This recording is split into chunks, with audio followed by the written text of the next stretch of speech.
যে রূপনগর, নাচাবো গ্রাম শহর, কাঁপাবো সবাইকে ইয়াং টু ওল্ড। আমারে জানাতে ইশারা কাবতে হয়ে যাবে সবাই শূন্যতে বোর। নগরের আমি রূপালী গোর, রূপনগরের আমি রূপালী গোর, রূপনগরের আমি রূপালী গোর। আমি যে রূপনগর, নাচাবো গ্রাম শহর, কাঁপাবো সবাইকে ইয়াং টু ওল্ড।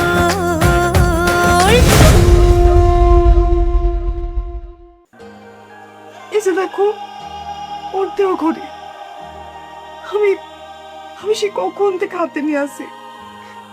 একটু আগেও জানো আমি আমি হাতের ব্রেসলেটটা হাতে নিয়ে আসিলাম, মা একটু হইলে দেখে ফেলতো, তাও আমি রাখতে পারি নাই। ভালোবাসা লুকিয়ে রাখা অনেক কঠিন রে। আমি লাইলিরে কথা দিচ্ছি ভাবি, আমি শেষ পর্যন্ত চেষ্টা করব, সহজে হার মানব না।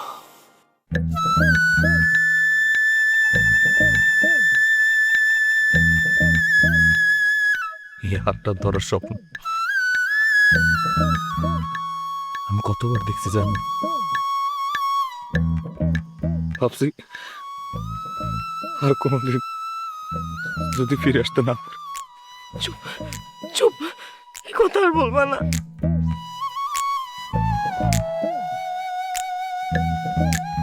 আচ্ছা ঠিক আছে, আর বলবো না। তুমি জানো আমি প্রত্যেক দিন চাঁদের দিকে তাকায় তাকায় আমি তোমার খুঁজতাম, ভাবতাম তুমি কোথাও থেকে হয়তো আমার দেখতেছো। আমি যদি সত্যি তোমার ছেড়ে চলে যেতাম, তারপর আমার মন তোমার কাছে ভেঙে যেত। জানো মারু, তুমি যখন আমার কাছে ছিলা আমি এটা বুঝতে পারি নাই তুমি আমার কে ছিলা, কিন্তু যখনই তুমি তুমি নিখোঁজ হয়ে গেল তখন আমি আসলে বুঝতে পারছি তুমি আসলে আমার কে ছিলা। আমি এই কয়দিন তোমার সাথে কিচ্ছু ভাবতে পারি নাই মারু, কিচ্ছু না।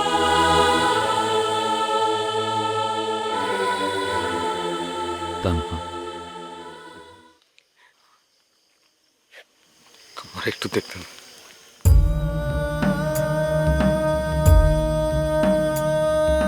স্পন্দন অনুভব করছি।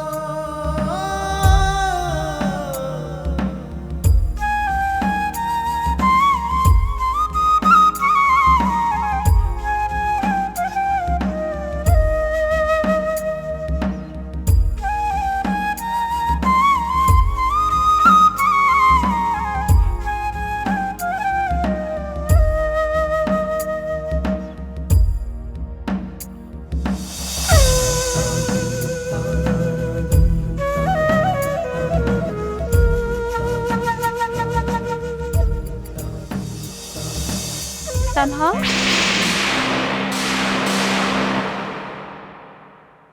আপু তোমার এখন যাওয়া হচ্ছে, আমারও যাইতে হইব। আম্মা দাদি কত চিন্তা করে দেখি না, তারা তো আমার লেগে অপেক্ষা করতেছে। ঠিক আছে, সাবধানে যাও। কাল দেখা হইব। সত্যি? কিন্তু রাত্রে ঘুমানোর পর সকাল উঠে যদি দেখে তুমি আমার নাই। এবার আর হারাই যাব না, কথা দিলাম। তানহা এদিকে আয়। কালকে না আসলে আমি কিন্তু তোমার মাফ করবো না মারুফ। আমি আসুন তানহা, কারণ আমার তানহার রাগ আমি নিতে পারব না।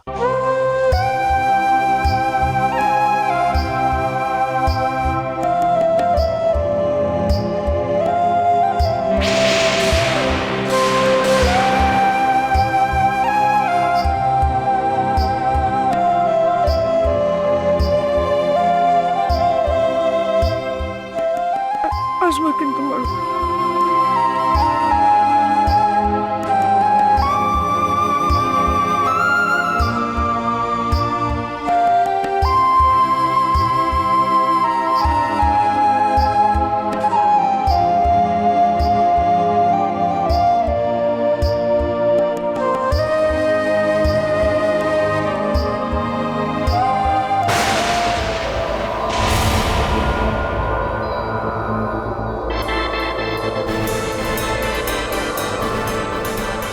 কই গেছিলি তুই? এদিকে আয়।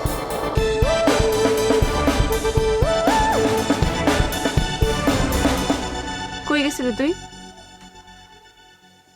তানহা সত্যি করে রাখো, মিথ্যা কবি না। কই গেছিলি? আপু ও আসছে। ও আসছিল মানে? মারুফ? আপু জানো, ও না অনেক সাফার করছে। ওরে তো আমি প্রথমে চিনতেই পারতেছিলাম না। চেহারাটা শুকায় গেছে, চোখের নিচে কালি পড়ে গেছে, একটা পুরো বাজে অবস্থা হয়ে গেছে।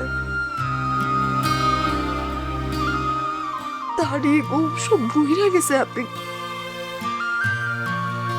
মনে হইতেছে কত কষ্ট পাইছে মানুষটা।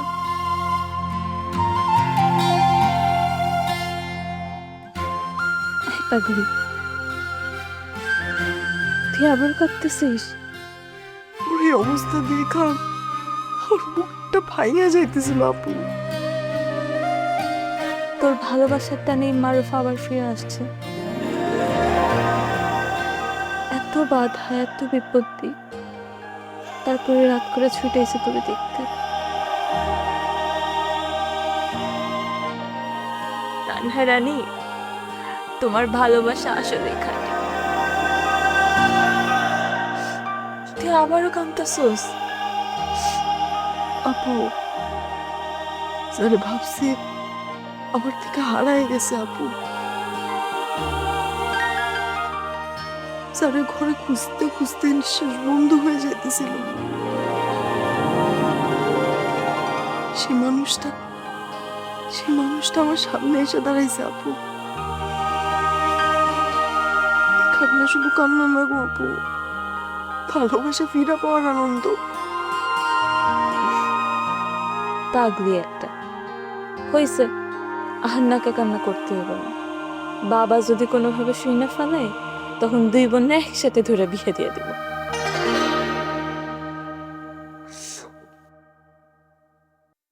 আচ্ছা আপু, আর কিচ্ছু কম না। হইছে, আজকে আর এই পড়ার রুমে থাকতে হইব না। অনেক রাত তো হইছে, তার উপরে আবার অনেক নাটকও হইছে। আপু সব আগের মতন হয়ে যাইব তো? ভালোবাসার রাস্তা সহজ না রে। যদি মন ঠিক থাকে আর ভালোবাসা সত্যি হয়, তাহলে আল্লাহ ঠিক পথ মিলাই দেয়। এখন চল, তোর আর এখানে বসে থাকতে হইব না। বাবা কিন্তু ঠিক ঠিক চিল্লাচিল্লি করবো। চল। আপু এগুলো আটকায় যায়। আচ্ছা, ওইটা জুলাস বাইরে পাঠাই দেবো, আটকে নেবো না। চল।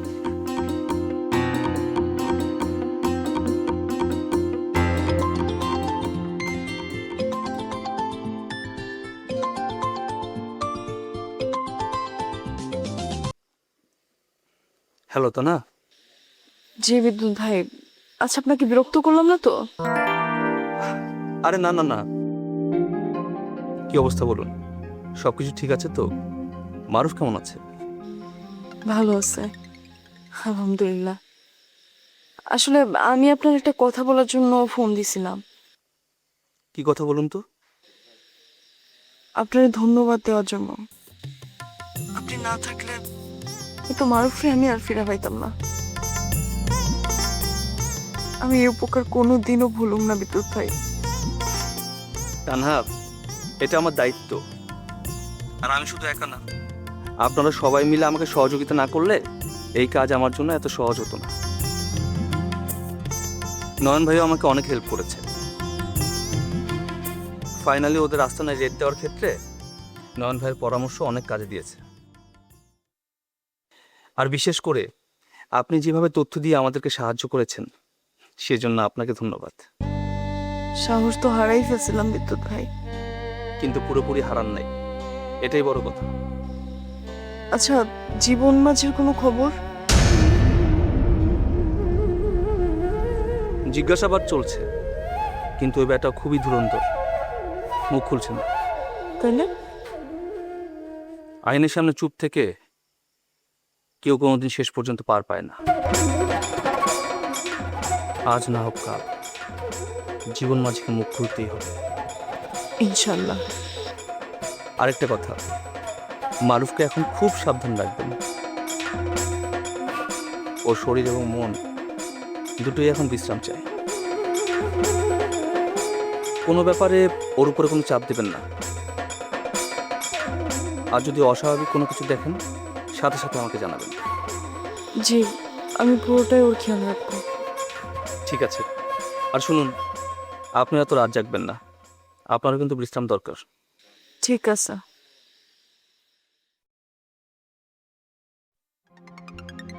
জীবন মাসে যদি সত্যিই মুখ খুলে, তাহলে কিছু করতেছে আবার সাপ বাইর হইব না তো? মারুফে যারা কিডন্যাপ করছে তাদের পিছনে আর কারা থাকতে পারে? হে আল্লাহ, বাবা যেন কোনোভাবেই এর সাথে জড়িত না থাকে।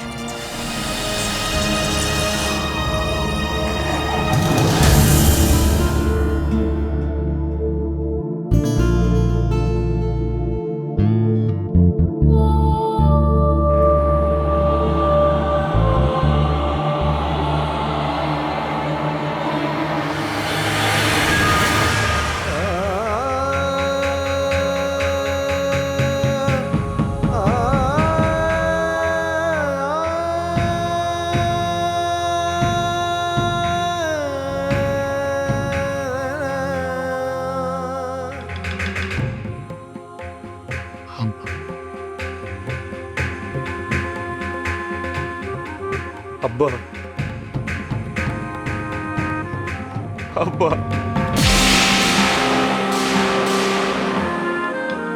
মারুফ, ও মারুফ, ও মারুফ, পাবেন, পাবেন। আব্বা, মারুফ, আব্বা, আমার বুকের পানি, আমার পোলা ফিরেছে। আরে কি করছো আমার পোলা নাই? সবটা দেখ করতে করতে ঢুকেছে আমার মনে কত কষ্ট দিছে।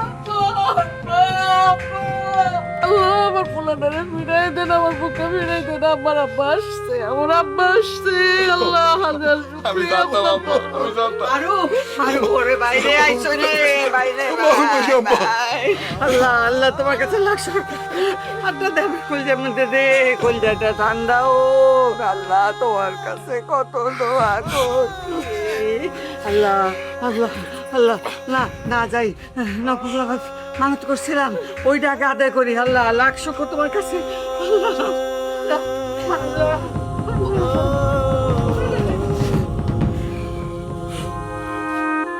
তোর কে এই অবস্থা করছে? খালি আমারে ক। এই থামেন তো থামেন, পোলা কেবল ঘরে আসছে আর অন্যের লগে লগে আপনি এইসব কি জিদ করেন? আমি তো খালি থামেন, কইছি না ইনি আর কথা বলবেন না। আব্বা, আব্বা। আব্বা ঠিক করে। আব্বা নিয়ে করে একটা আরাম করে গোসল দিবা, হ্যাঁ? মায়ের জন্য একদম গরম পানি করে দিবা। তারপর একটা কই মাছের ঝোল দিয়া ভাত খাবা। কই মাছের ঝোল? বাবা যা, আজ আমি বড় স্বপ্ন দেখছি, তুমি ঘরে আসছো, তুমি ঘরে বইসা ভাত খাইতেছো।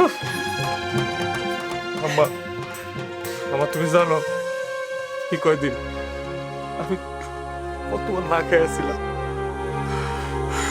এই সত্য দিনের রুটি দিত, কখনো কখনো দিত না মা। আম্মা, তুমি যখন এই কই মাছের ঝোলের কথা কইছো না, আমার মনে হইতেছে আমি সব খাই পালাই। আম্মা, আমি সব খাই পালাই।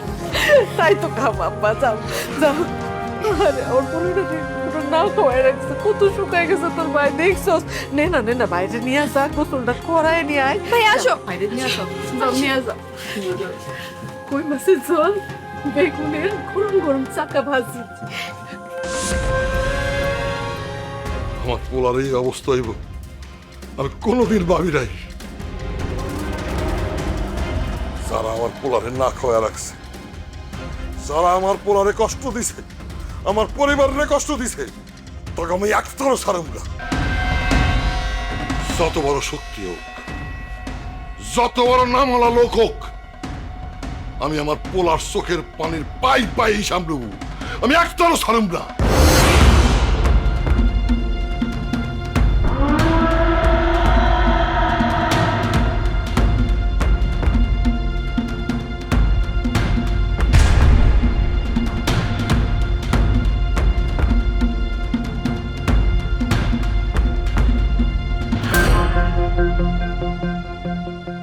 চাচা, আপনারই তো দরকার।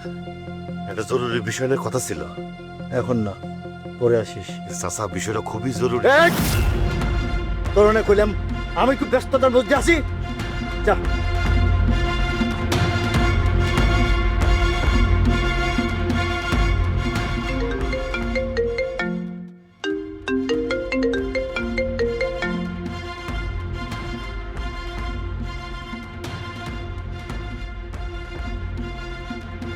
Hello boss. বাড়াবাড়ি কোনো কিছুই ভালো না আজমল সাহেব। এই বিপদ আপনারাই তৈরি করেছেন। বস, আমি এখন কি করি বলেন তো? এই বিপদ থেকে আমি কেমনি উদ্ধার হবো? জীবন বাজি তো পুলিশের কাস্টডিতে আছে, সে কি মুখ খুলবে? না না না না না না, আমি নিশ্চিত জীবন মাঝি তার বাপের মতোই হয়েছে। বোমা মারলেও তার মুখ ফুটবো না। কিন্তু শুনেন বস, এই দারোগা বিদ্যুৎ একটা কঠিন জিনিস। একটার পর একটার ঘটনা খালি খোঁজ লাগাইতেছে। ধারণার বিষয়টা আমি চেষ্টা করতেছি, কিন্তু এখন বিষয়টাকে অন্যদিকে ঘুরে দিতে হইব। মানে কেমনে? আপনার মাইয়ারে মারুপের থেকে দূরে সরায় রাখেন। আমরা যত কাছে থাকবো তত ঝামেলা বাড়বো। সেই ব্যবস্থা আমি করতেছি বস। আর এলাকায় নতুন ঘটনা ঘটাই তৈব। পাবলিকের মনোযোগ অন্যদিকে সরাই তৈব। বস, আর এই গুগলের খুনের বিষয়টা? ওইটা অন্য কারো ঘরে চাপাইতে হইব। ইদানিং আপনার এলাকায় নয়নের বেশি ফাল বাড়ছে, সব গোবর ভাঙ্গা ফেলতে চাইতেছে। কথায় আছে না, পিপিলিকার পাখা গজায় মরিবার তরে। একদিকে পুলিশ, অন্যদিকে নয়ন, আর নিজের ঘরের মানুষ হাতের বাইরে যাইতেছে।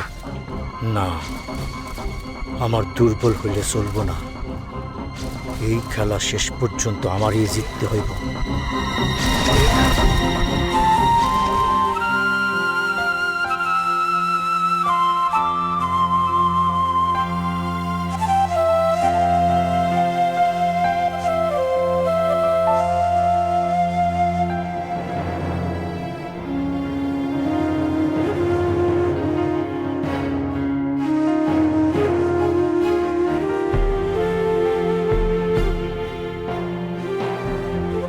মা, কি হয়েছে?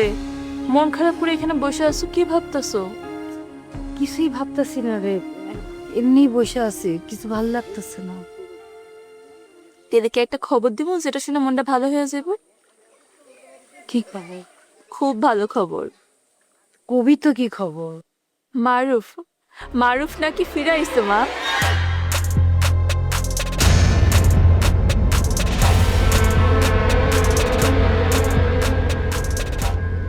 তুই কাউরে চিনতে পারিস নাই? না আব্বা, কাউকে চিনতে পারিনি। নদীর স্রোতকে জিজ্ঞাসা করে কোনো লাভ নাই দারোগা সাহেব। স্রোত কখনো নিজের উচ্ছের নাম কয় না। না না, লাইলি যদি সত্যিকার অর্থে আমার চায়, ওর হাত তো আমি ছাড়ুম না। কেউ আমার কাছ থেকে চিনে নিতে পারবে না।